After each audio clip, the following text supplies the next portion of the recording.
أعوذ بالله من الشيطان الرجيم. بسم الله الرحمن الرحيم. الحمد لله الذي أنزل على عبده الكتاب ولم يجعل له عوجا قيما لينذر بأسا شديدا من لدنه ويبشر المؤمنين الذين يعملون الصالحات أن لهم أجرا حسنا ماكثين فيه أبدا وينذر الذين قالوا اتخذ الله ولدا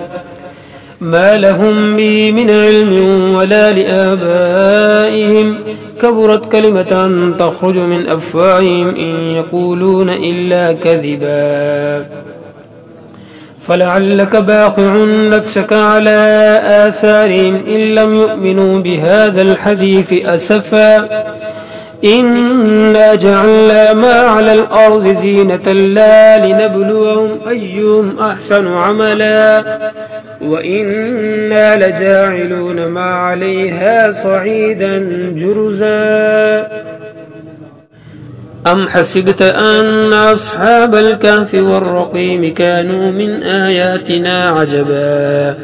إذ أوى الفتية إلى الكهف فقالوا ربنا آتنا من لدنك رحمة وهيئ لنا من أمرنا رشدا فضربنا على آذانهم في الكهف سنين عددا ثم بعثناهم لنعلم أي الحزبين أحصى لما لبثوا أمدا نحن نقص عليك نبأهم بالحق إنهم فتية آمنوا بربهم وزدناهم هدى وربطنا على قلوبهم إذ قاموا فقالوا ربنا رب السماوات والأرض لن ندعو من دونه إلها لقد قلنا إذا شتطا هؤلاء قوم اتخذوا من دونه آلهة لولا يأتون عليهم بسلطان بين فمن أظلم ممن افترى على الله كذبا وإذ اعتزلتموهم وما يعبدون إلا الله فأووا إلى الكهف ينشر لكم ربكم من رحمته ويهيئ لكم من أمركم مرفقا وترى الشمس إذا طلعت تزاور عن كهفهم ذات اليمين وإذا غربت تقرضهم ذات الشمال وهم في فجوة منه ذلك من آيات الله من يهد الله فهو المهتد ومن يضلل فلن تجد له وليا مرشدا وتحسبهم أيقاظا وهم رقود ونقلبهم ذات اليمين وذات الشمال وكلبهم باسط ذراعيه بالوصيد لو اطلعت عليهم لوليت منهم فرارا ولملئت منهم رعبا وكذلك بعثناهم ليتساءلوا بينهم قال قائل منهم كم لبثتم قالوا لبثنا يوما أو بعض يوم قالوا ربكم أعلم بما لبثتم فابعثوا أحدكم بورقكم هذه إلى المدينة فلينظر أيها أزكى طعاما فليأتكم برزق منه وليتلطف ولا يشعرن بكم أحدا إنهم إن يظهروا عليكم يرجموكم أو يعيدوكم في ملتهم ولن تفلحوا إذا أبدا وكذلك أعثرنا عليهم ليعلموا أن وعد الله حق وأن الساعة لا ريب فيها إذ يتنازعون بينهم أمرهم فقالوا ابنوا عليهم بنيانا ربهم أعلم بهم قال الذين غلبوا على أمرهم لنتخذن عليهم مسجدا سيقولون 3 رابعهم كلبهم ويقولون 5 سادسهم كلبهم رجما بالغيب ويقولون 7 وثامنهم كلبهم قل ربي أعلم بعدتهم ما يعلمهم إلا قليل فلا تمار فيهم إلا مراء ظاهرا ولا تستفت فيهم منهم أحدا ولا تقولن لشيء إني فاعل ذلك غدا إلا أن يشاء الله واذكر ربك إذا نسيت وقل عسى أن يهديني ربي لأقرب من هذا رشدا ولبثوا في كهفهم 300 سنين وازدادوا 9 قل الله أعلم بما لبثوا له غيب السماوات والأرض أبصر بي وأسمع ما لهم من دوني من ولي ولا يشرك في حكمه أحدا واتل ما أوحي إليك من كتاب ربك لا مبدل لكلماته ولا تجد من دونه ملتحدا واصبر نفسك مع الذين يدعون ربهم بالغداة والعشي يريدون وجهه ولا تعد عيناك عنهم تريد زينة الحياة الدنيا ولا تطع من أغفلنا قلبه عن ذكرنا واتبع هواه وكان أمره فرطا وقل الحق من ربكم فمن شاء فليؤمن ومن شاء فليكفر إنا أعتدنا للظالمين نارا أحاط بهم سرادقها وإن يستغيثوا يغاثوا بماء كالمهل يشفي الوجوه بئس الشراب وساءت مرتفقا إن الذين آمنوا وعملوا الصالحات إنا لا نضيع أجر من أحسن عملا أولئك لهم جنات عدن تجري من تحتهم الأنهار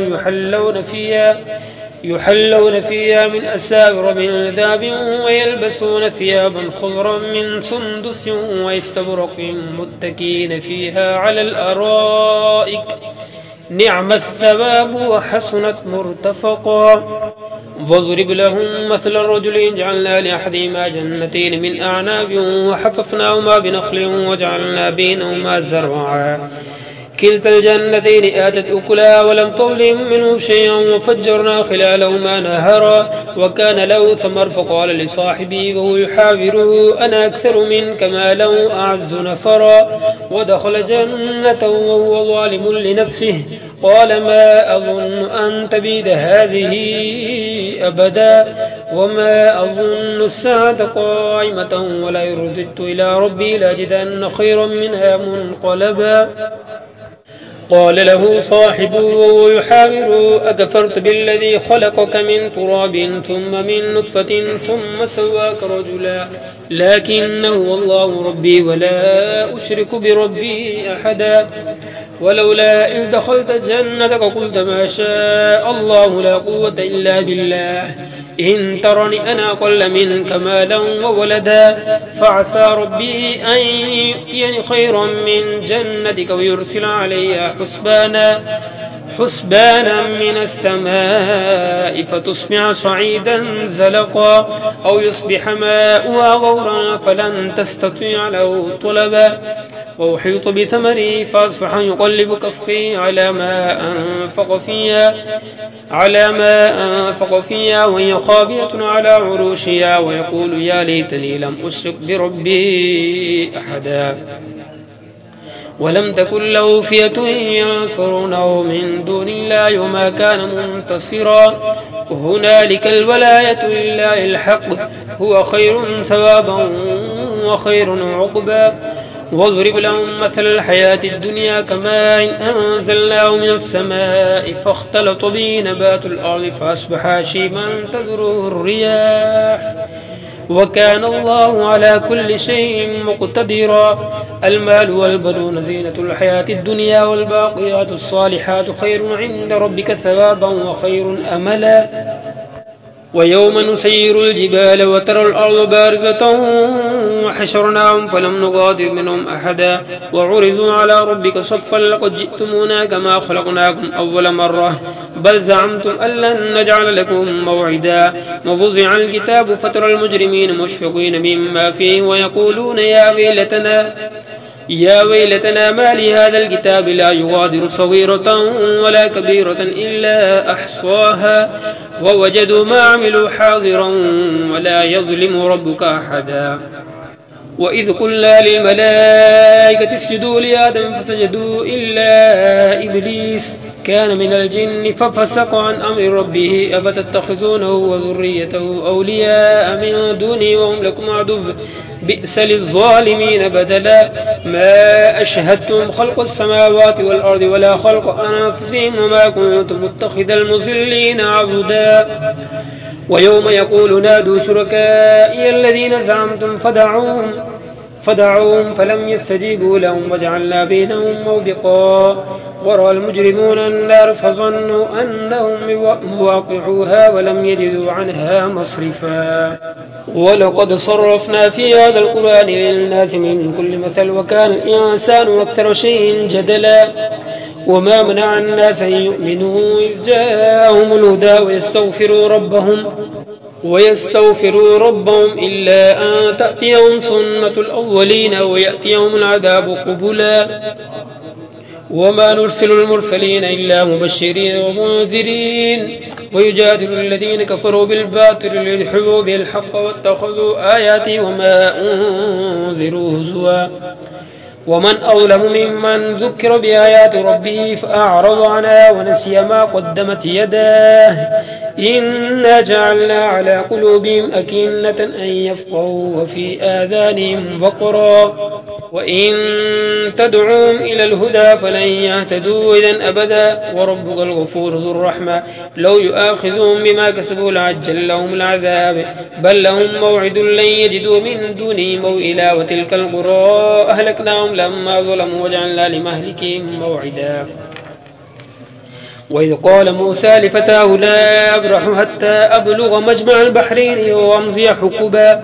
فلما بلغا مجمع بينهما نسيا حوتهما فاتخذ سبيله في البحر سربا. فلما جاوزا قال لفتاه آتنا غداءنا لقد لقينا من سفرنا هذا نصبا. قال أرأيت إذ أبينا إلى الصخرة فإني نسيت الحوت وما أنسانيه إلا الشيطان أن أذكر واتخذ سبيله في البحر عجبا. قال ذلك ما كنا نبغي فارتدا على آثارهما قصصا فوجدا عبدا من عبادنا آتيناه رحمة من عندنا وعلمناه من لدنا علما. قال له موسى هل أتبعك على أن تعلمني مما علمت رشدا. قال إنك لن تستطيع معي صبرا وكيف تصبر على ما لم تحط به خبرا. قال ستجدني إن شاء الله صابرا ولا أعصي لك أمرا. قال فإن اتبعتني فلا تسألني عن شيء حتى أحدث لك منه ذكرا. فانطلقا حتى إذا ركبا في السفينة خرقوها. قال أخرقتها لتغرق أهلها لقد جئت شيئا إمرا. قال ألم أقل إنك لن تستطيع معي صبرا. قال لا تؤاخذني بما نسيت ولا ترهقني من أمري عسرا. فانطلقا حتى إذا لقيا غلاما فقتله. قال قتلت نفسا زكية بغير نفس لقد جئت شيئا نكرا.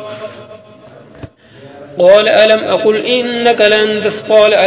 لك إنك لن تستطيع معي صبرا. قال إن سألتك عن شيء بعد فلا تصاحبني قد بلغت من لدني عذرا. فانطلقا حتى إذا أتيا أهل قرية استطعما أهلها فأبوا أن يضيفوهما فوجدا فيها جدارا يريد أن ينقض فقام.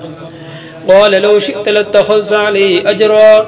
قال هذا فراق بيني وبينك سأنبئك بتأويل ما لم تستطع عليه صبرا.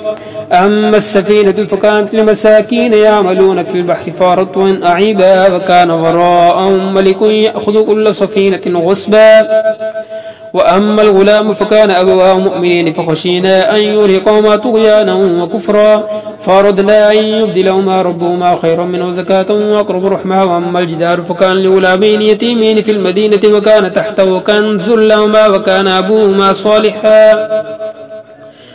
فأراد ربك أن يبلغا أشدهما ويستخرجا كنزهما رحمة من ربك وما فعلته عن أمر ذلك تأويل ما لم تستطع عليه صبرا ويسألونك عن ذي القرنين قل سأتلو عليكم منه ذكرا إنا مكنا له في الأرض وآتيناه من كل شيء سببا فأتبع سببا حتى إذا بلغ مغرب الشمس وجدها تغرب في عين حمية ووجد عندها قوما قلنا يا ذا القرنين إما أن تعذب وإما أن تتخذ فيهم حسنا قال أما من ظلم فسوف نعذبه ثم يرد إلى ربه فيعذبه عذابا نكرا وأما من آمن وعمل صالحا فله جزاء الحسنى وسنقول له من أمرنا يسرا ثم أتبع سببا حتى إذا بلغ مطلع الشمس وجدها تتلو على قوم لم نجعل لهم من دونها سترا كذلك وقد أحطنا بما لديه خبرا ثم أتبع سببا حتى إذا بلغ بين السدين وجد من دونهما قوما لا يكادون يفقهون قولا قالوا يا ذا القرنين إن يأجوج ومأجوج مفسدون في الأرض فهل نجعل لك خرجا على أن تجعل بيننا وبينهم سدا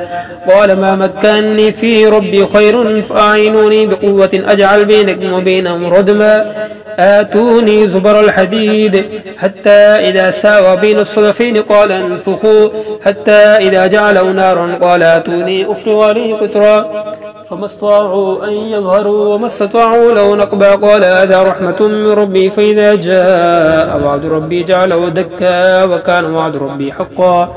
وتركنا بعضهم يومئذ يموج في بعض ونفخ في الصور فجمعناهم جمعا وعرضنا جهنم يومئذ للكافرين عرضا الذين كانت أعينهم في غطاء عن ذكري وكانوا لا يستطيعون السمع أفحسب الذين كفروا أن يتخذوا عبادي من دوني أولياء إنا أعددنا جهنم للكافرين نزلا قل هل ننبئكم بالأخسرين أعمالا الذين ضل سعيهم في الحياة الدنيا وهم يحسبون أنهم يحسنون صنعا أولئك الذين كفروا بآيات ربهم ولقائه فحبطت أعمالهم فلا نقيم لهم يوم القيامة وزنا ذلك جزاؤهم جهنم بما كفروا واتخذوا آياتي ورسلي هزوا إن الذين آمنوا وعملوا الصالحات كانت لهم جنات الفردوس نزلا خالدين فيها لا يبغون عنها حولا قل لو كان البحر مدادا لكلمات ربي لنفذ البحر قبل أن تنفذ كلمات ربي ولو جئنا بمثله مددا قل إنما أنا بشر مثلكم يوحى إلي أنما إلهكم إله